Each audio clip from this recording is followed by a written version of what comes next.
여러분 혹시 당뇨 진단 받으신 후에 밥 줄이고 과일 끊고 빵도 안 드시는데 혈당이 안 떨어지시나요? 아침에 일어나서 혈당 재면 150 넘고 식후엔 200까지 올라가고요. 약은 계속 늘어나는데 왜 나아지지 않는지 답답하기만 하시죠.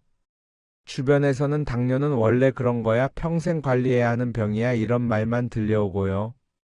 병원 가면 탄수화물 줄이세요, 운동하세요, 똑같은 얘기만 반복되잖아요. 그래서 밥은 반 공기만 드시고 과일은 쳐다도 안 보시고 빵이며 떡이며 다 끊으셨는데도 혈당은 그대로예요. 심지어 더 올라가는 것 같기도 하고요.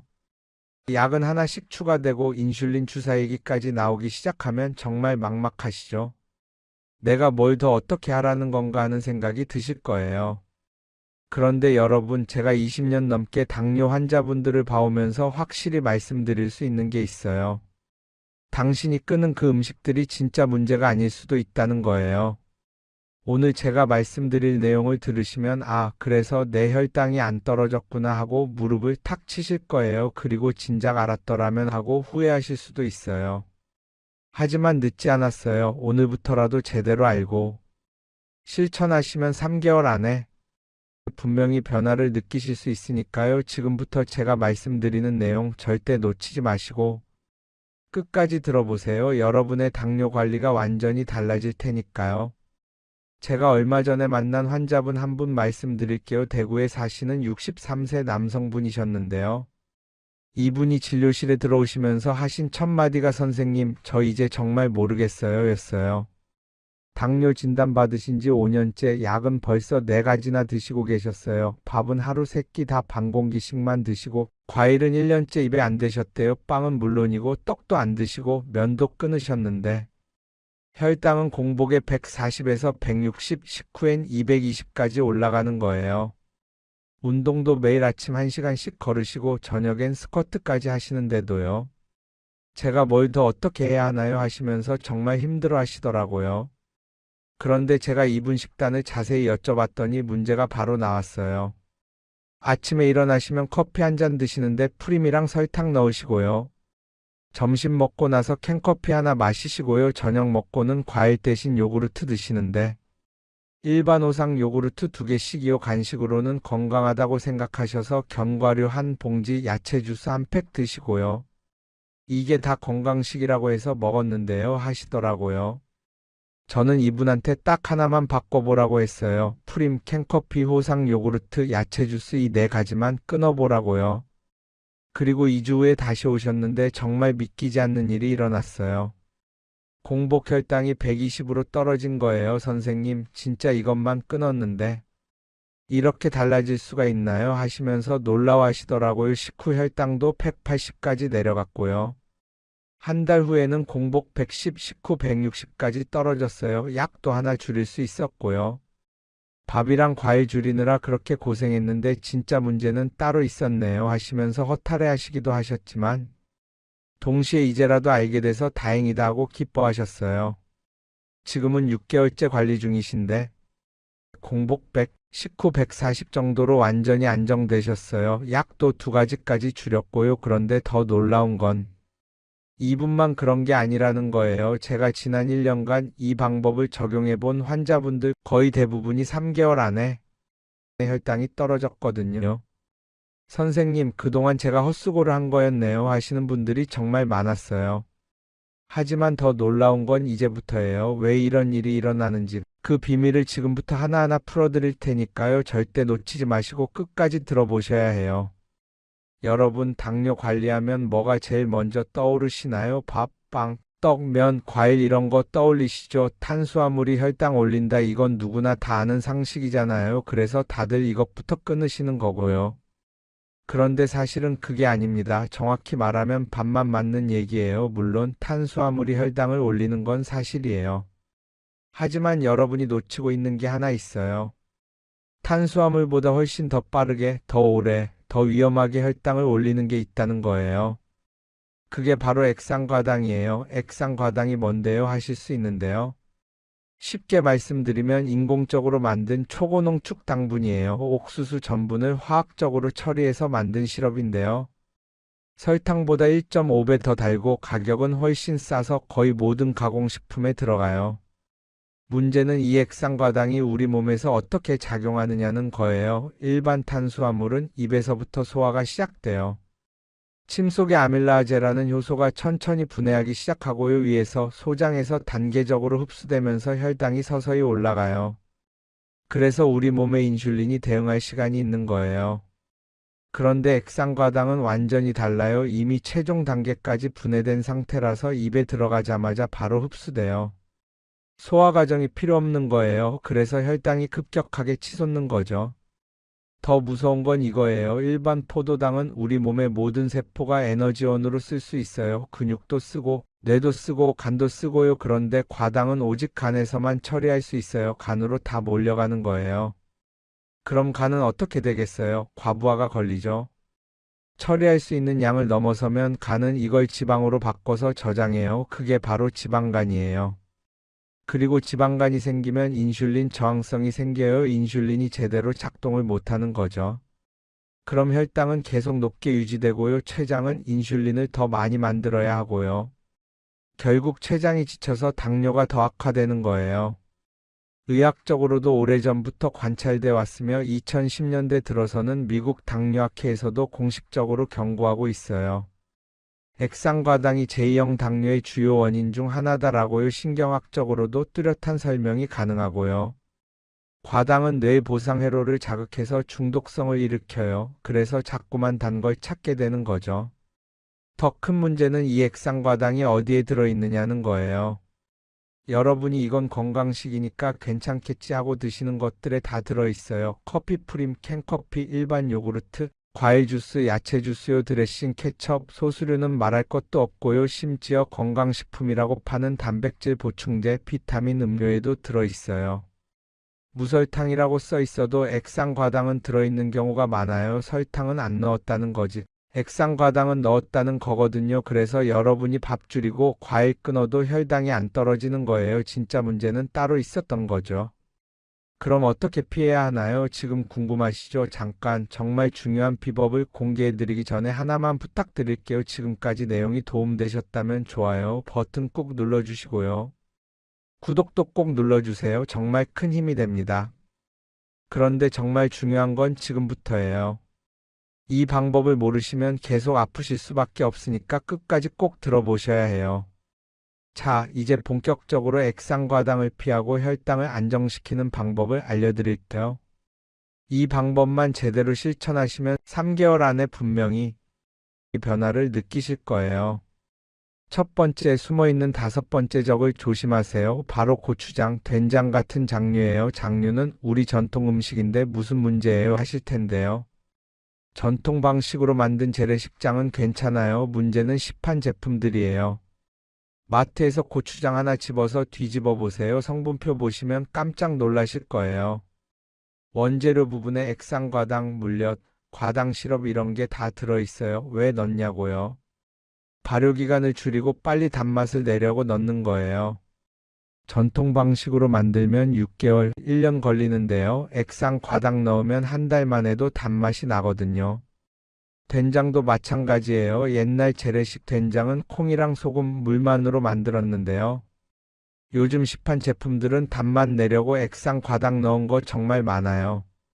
특히 전통이니 명품이니 하는 이름 붙어 있어도요. 뒤집어서 성분표 보면 액상과당 들어간 거 수두룩해요.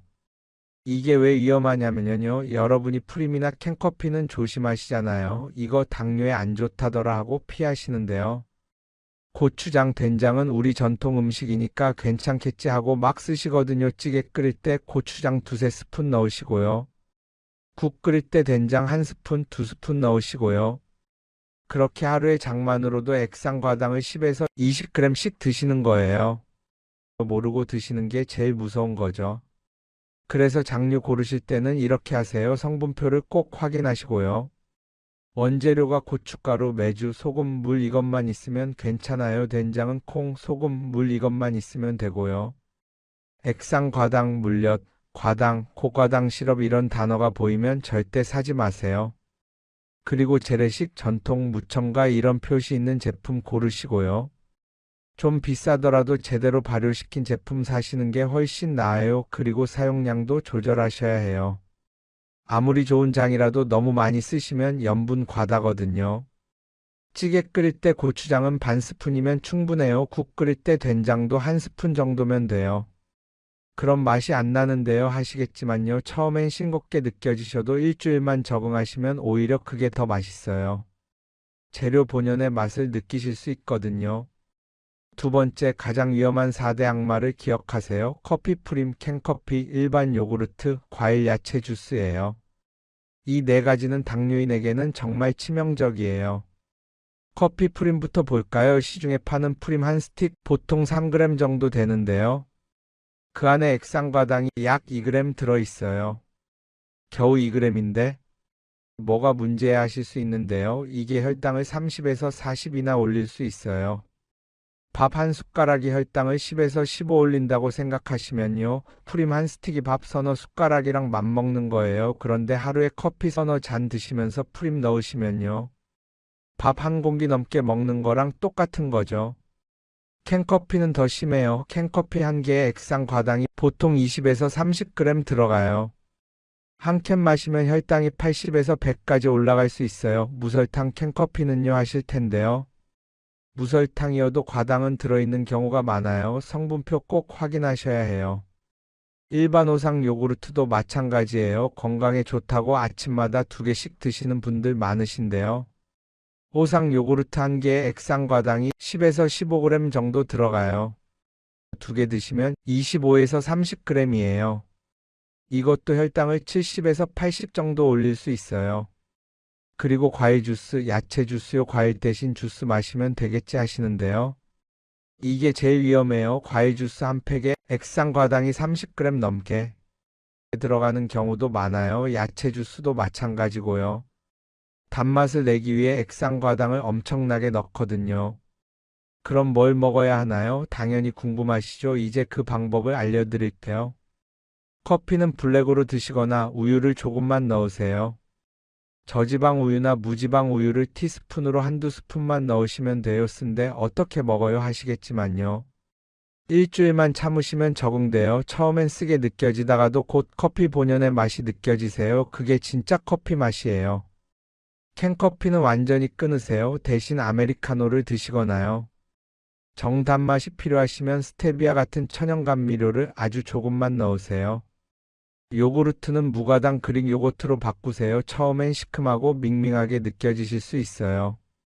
그럼 여기에 생 블루베리 5알 정도 넣어서 드시면 돼요. 단맛도 나고 혈당도 안정적이에요. 주스는 아예 끊으시고 생과일을 드세요. 단 양은 조절하셔야 해요. 사과 반 개, 귤 1개, 방울토마토 10개 정도가 적당해요. 그리고 꼭 식사 후에 드세요. 공복에 드시면 혈당이 급격하게 올라가거든요. 세 번째, 식품 성분표 읽는 법을 배우세요. 이게 정말 중요해요. 마트에서 뭘 사시든 뒤집어서 성분표를 꼭 보세요. 여기서 찾아야 할 단어들이 있어요. 액상 과당, 고과당 시럽, 과당 포도당 시럽, HFCS 이런 단어가 보이면 절대 사지 마세요. 그리고 또 하나 꼭 확인하셔야 할 게 당류 함량이에요. 영양 성분표에 보면 탄수화물 밑에 당류라고 써 있거든요. 이 당류가 10g 이상이면 조심하셔야 해요. 특히 액체 제품은 5g만 넘어도 위험해요. 이런 걸 다 확인해야 해요. 하시겠지만요. 처음 한두 달만 하시면 금방 익숙해져요. 그리고 나면 마트 가서도 눈에 바로 들어와요. 아, 이건 안 되겠구나 하고 자동으로 거르시게 돼요. 네 번째, 대체품을 찾으세요. 갑자기 다 끊으시면 너무 힘드실 거예요. 그래서 건강한 대체품을 찾는 게 중요해요. 단맛이 필요하시면 스테비아나 에리스리톨 같은 천연 감미료를 쓰세요. 이건 혈당을 거의 안 올려요. 다만 너무 많이 드시면 배가 불편하실 수 있으니까 적당량만 쓰세요. 음료가 필요하시면 탄산수에 레몬을 조금 짜서 드세요. 상큼하면서도 칼로리가 거의 없어요. 허브티나 보리차도 좋고요. 간식이 필요하시면 견과류를 소량 드세요. 하루 한 줌 약 30g 정도가 적당해요. 그것도 소금 안 친 것으로요. 아니면 삶은 계란, 치즈 스틱, 방울토마토 이런 것들이 좋아요. 다섯 번째, 식사 순서를 바꾸세요. 이건 정말 효과적이에요. 식사하실 때 채소부터 먼저 드세요. 그 다음 단백질, 마지막으로 탄수화물 순서로요. 채소에 있는 식이섬유가 위장의 막을 만들어서요. 나중에 들어오는 당분의 흡수를 천천히 만들어요. 그래서 같은 양을 먹어도 혈당이 천천히 올라가는 거죠. 실제로 연구 결과를 보면 식사 순서만 바꿔도 식후 혈당이 20에서 30% 낮아진다고 해요. 간단하지만 엄청난 효과예요. 여섯 번째, 물을 충분히 드세요. 하루 1.5에서 2리터 정도가 적당해요. 물을 충분히 마시면 혈액순환이 좋아지고요. 혈당도 더 안정적으로 유지돼요. 그리고 신장이 여분의 당을 소변으로 배출하는 데도 도움이 되고요. 한꺼번에 많이 마셔야 하나요? 하시는데요. 아니에요. 조금씩 자주 마시는 게 좋아요. 식사 전후로 한 컵씩, 간식 먹을 때 한 컵씩 이렇게요. 일곱 번째, 타이밍을 지키세요. 아침 식사는 꼭 하셔야 해요. 아침 안 먹으면 혈당이 안 올라가서 좋은 거 아니에요 하시는데요. 오히려 반대예요. 아침을 거르면 점심때 혈당이 급격하게 올라가요. 그리고 몸이 에너지 부족 상태로 인식해서요. 다음 식사 때 더 많은 당분을 흡수하려고 해요. 식사 시간도 규칙적으로 하세요. 매일 비슷한 시간에 드시는 게 좋아요. 그러면 몸이 리듬을 만들어서 혈당 관리가 훨씬 쉬워요. 여러분 혹시 당뇨 진단 받으신 후에 밥 줄이고 과일 끊고 빵도 안 드시는데 혈당이 안 떨어지시나요? 아침에 일어나서 혈당 재면 150 넘고 식후엔 200까지 올라가고요. 약은 계속 늘어나는데 왜 나아지지 않는지 답답하기만 하시죠? 주변에서는 당뇨는 원래 그런 거야, 평생 관리해야 하는 병이야, 이런 말만 들려오고요. 병원 가면 탄수화물 줄이세요, 운동하세요, 똑같은 얘기만 반복되잖아요. 그래서 밥은 반 공기만 드시고 과일은 쳐다도 안 보시고 빵이며 떡이며 다 끊으셨는데도 혈당은 그대로예요. 심지어 더 올라가는 것 같기도 하고요. 약은 하나씩 추가되고 인슐린 주사 얘기까지 나오기 시작하면 정말 막막하시죠? 내가 뭘 더 어떻게 하라는 건가 하는 생각이 드실 거예요. 그런데 여러분, 제가 20년 넘게 당뇨 환자분들을 봐오면서 확실히 말씀드릴 수 있는 게 있어요. 당신이 끊은 그 음식들이 진짜 문제가 아닐 수도 있다는 거예요. 오늘 제가 말씀드릴 내용을 들으시면 그래서 내 혈당이 안 떨어졌구나 하고 무릎을 탁 치실 거예요. 그리고 진작 알았더라면 하고 후회하실 수도 있어요. 하지만 늦지 않았어요. 오늘부터라도 제대로 알고 실천하시면 3개월 안에 분명히 변화를 느끼실 수 있으니까요. 지금부터 제가 말씀드리는 내용 절대 놓치지 마시고 끝까지 들어보세요. 여러분의 당뇨 관리가 완전히 달라질 테니까요. 제가 얼마 전에 만난 환자분 한 분 말씀드릴게요. 대구에 사시는 63세 남성분이셨는데요. 이분이 진료실에 들어오시면서 하신 첫 마디가 선생님, 저 이제 정말 모르겠어요 였어요. 당뇨 진단 받으신 지 5년째, 약은 벌써 4가지나 드시고 계셨어요. 밥은 하루 3끼 다 반 공기씩만 드시고 과일은 1년째 입에 안 대셨대요. 빵은 물론이고 떡도 안 드시고 면도 끊으셨는데 혈당은 공복에 140에서 160, 식후엔 220까지 올라가는 거예요. 운동도 매일 아침 1시간씩 걸으시고 저녁엔 스쿼트까지 하시는데도요. 제가 뭘 더 어떻게 해야 하나요? 하시면서 정말 힘들어 하시더라고요. 그런데 제가 이분 식단을 자세히 여쭤봤더니 문제가 바로 나왔어요. 아침에 일어나시면 커피 한 잔 드시는데 프림이랑 설탕 넣으시고요. 점심 먹고 나서 캔커피 하나 마시시고요. 저녁 먹고는 과일 대신 요구르트 드시는데 일반 오상 요구르트 2개씩이요. 간식으로는 건강하다고 생각하셔서 견과류 한 봉지, 야채 주스 한 팩 드시고요. 이게 다 건강식이라고 해서 먹었는데요 하시더라고요. 저는 이분한테 딱 하나만 바꿔보라고 했어요. 프림, 캔커피, 호상 요구르트, 야채 주스 이 4가지만 끊어보라고요. 그리고 2주 후에 다시 오셨는데 정말 믿기지 않는 일이 일어났어요. 공복 혈당이 120으로 떨어진 거예요. 선생님, 진짜 이것만 끊었는데 이렇게 달라질 수가 있나요? 하시면서 놀라워하시더라고요. 식후 혈당도 180까지 내려갔고요.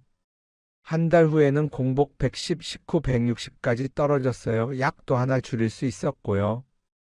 밥이랑 과일 줄이느라 그렇게 고생했는데 진짜 문제는 따로 있었네요 하시면서 허탈해 하시기도 하셨지만 동시에 이제라도 알게 돼서 다행이다 하고 기뻐하셨어요. 지금은 6개월째 관리 중이신데 공복 100, 식후 140 정도로 완전히 안정되셨어요. 약도 2가지까지 줄였고요. 그런데 더 놀라운 건 이분만 그런 게 아니라는 거예요. 제가 지난 1년간 이 방법을 적용해 본 환자분들 거의 대부분이 3개월 안에 혈당이 떨어졌거든요. 선생님, 그동안 제가 헛수고를 한 거였네요 하시는 분들이 정말 많았어요. 하지만 더 놀라운 건 이제부터예요. 왜 이런 일이 일어나는지 그 비밀을 지금부터 하나하나 풀어드릴 테니까요. 절대 놓치지 마시고 끝까지 들어보셔야 해요. 여러분, 당뇨 관리하면 뭐가 제일 먼저 떠오르시나요? 밥, 빵, 떡, 면, 과일 이런 거 떠올리시죠? 탄수화물이 혈당 올린다. 이건 누구나 다 아는 상식이잖아요. 그래서 다들 이것부터 끊으시는 거고요. 그런데 사실은 그게 아닙니다. 정확히 말하면 반만 맞는 얘기예요. 물론 탄수화물이 혈당을 올리는 건 사실이에요. 하지만 여러분이 놓치고 있는 게 하나 있어요. 탄수화물보다 훨씬 더 빠르게, 더 오래, 더 위험하게 혈당을 올리는 게 있다는 거예요. 그게 바로 액상과당이에요. 액상과당이 뭔데요? 하실 수 있는데요. 쉽게 말씀드리면 인공적으로 만든 초고농축 당분이에요. 옥수수 전분을 화학적으로 처리해서 만든 시럽인데요. 설탕보다 1.5배 더 달고 가격은 훨씬 싸서 거의 모든 가공식품에 들어가요. 문제는 이 액상과당이 우리 몸에서 어떻게 작용하느냐는 거예요. 일반 탄수화물은 입에서부터 소화가 시작돼요. 침 속의 아밀라제라는 효소가 천천히 분해하기 시작하고요. 위에서 소장에서 단계적으로 흡수되면서 혈당이 서서히 올라가요. 그래서 우리 몸에 인슐린이 대응할 시간이 있는 거예요.